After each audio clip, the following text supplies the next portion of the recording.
আজকে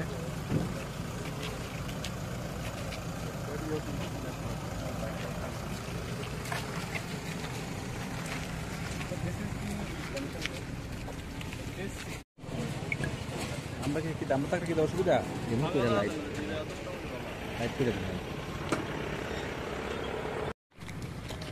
थोड़ा इसको बंद करिए बाद में सर साहब वो ले लीजिएगा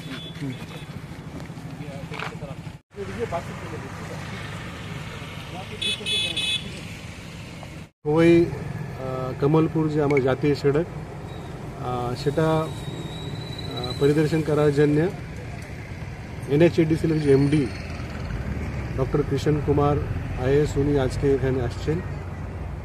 গত মাসে আমি নিজে এনএচএডিসির ইঞ্জিনিয়ারের সঙ্গে আমিও এই রাস্তা পরিদর্শন করেছি। তো এই যে প্যাকেজ 3 মধ্যে যে রাস্তার যে ড্যামেজ হয়েছে আর প্যাকেজ 5 মধ্যে বিশেষ করে আমরা দেখছি যে রাস্তার এখানে সাবসয়েল এখানে কোল্যাপস হয়েছে। তো সেটা গত মাসে সেন্ট্রাল রিসার্চ ইনস্টিটিউট স্টাডি করে গেছে।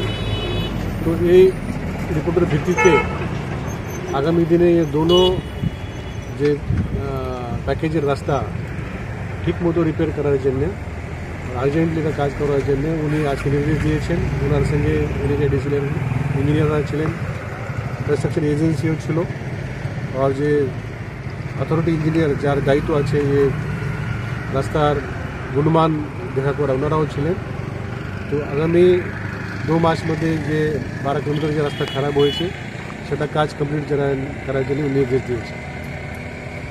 স্যার এত কম সময়ের মধ্যে একটা জাতীয় সড়কের এরকম অবস্থা, উনি এটা গোটা বিষয়ে উনি টেকনিক্যালি আর সব দিকে দেখার জন্য নিজে এখানে আসছেন।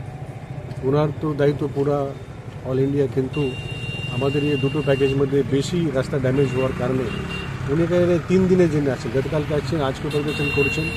উনি আগামীকালও এটা থাকবেন। আমাদের মাননীয় মুখ্যমন্ত্রী মহোদয় যে কেন্দ্র সরকারের দৃষ্টি আকর্ষণ করেছেন, তারপরে উনি মাননীয় মুখ্যমন্ত্রী মহোদয়ের নির্দেশে উনি আজকে এখানে ভিজিট করছেন। তো আমরা আশা করবো আগামী 2-3 মাস মধ্যে এটা কাজটা কমপ্লিট হয়ে যাবে। ধন্যবাদ স্যার। যে সংস্থা এই কাজটা পেয়েছিল তাদের কাজের গুণগত মান নিয়ে আপনি কি বলবেন? ওনারা দেখবে সবাই দেখে কারবাই করবে। Thank you.